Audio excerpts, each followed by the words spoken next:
Hi, my name's Katie and today we're going to be looking at everything you need to know about the Lifetime ISA. I have already done a video on the Lifetime ISA, but this was more geared around using it towards a house deposit and also comparing it to the Help to Buy ISA. This video is going to be more simplified and just looking at what the Lifetime ISA is and some of the rules and regulations surrounding it. Let's get started. So a Lifetime ISA is used for two main purposes, and this is either helping first-time buyers get on the property market or as a personal pension for older age. And the unique thing about the Lifetime ISA is that the government pay 25% extra of whatever you save in the ISA, which is called a government bonus.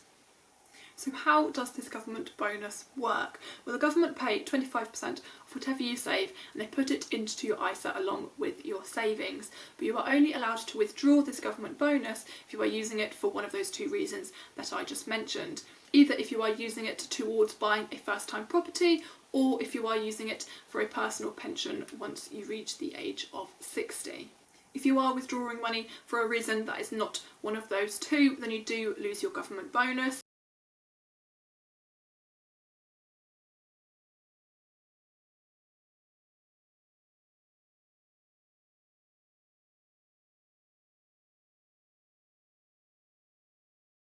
As well as the 25% government bonus that you can receive, you also gain interest from your bank provider as well. And because this government bonus is paid directly into your ISA, you are able to make interest on this bonus too, which is a huge advantage. And also, this might depend on the provider, but I think this is quite common. Your interest is paid into your ISA as well, usually monthly, so you can make compound interest here, which is making interest off of your previous interest. So who can own a Lifetime ISA?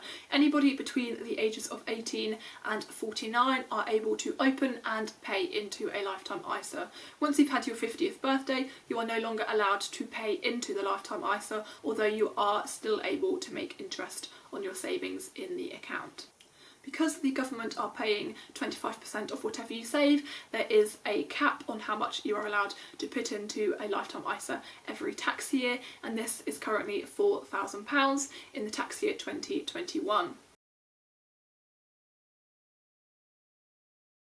You are also only allowed to pay into one Lifetime ISA in every tax year. You're not allowed to pay into multiples. Even if you did split up the £4,000 between Lifetime ISAs, you are only allowed to pay into one. Although if you decide that you want to change provider and switch over to somebody else, then you are able to transfer it, and that doesn't count as paying into two in the same tax year.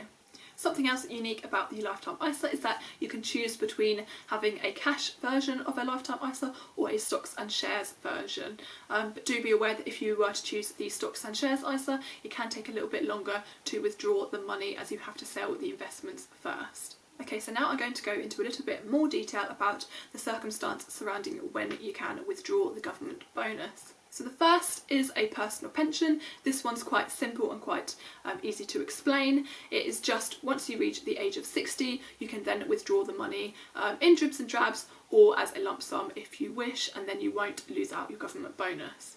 Using the Lifetime ISA as a personal pension is aimed at the self-employed but not restricted to, so anybody can pay into the Lifetime ISA and withdraw when they are 60, but it is aimed at the self-employed as they don't have a company pension scheme.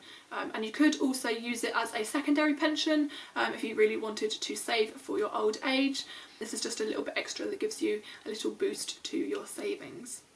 The second, slightly perhaps more complicated and restricted way that you can use up your government bonus is putting it towards buying a first-time property.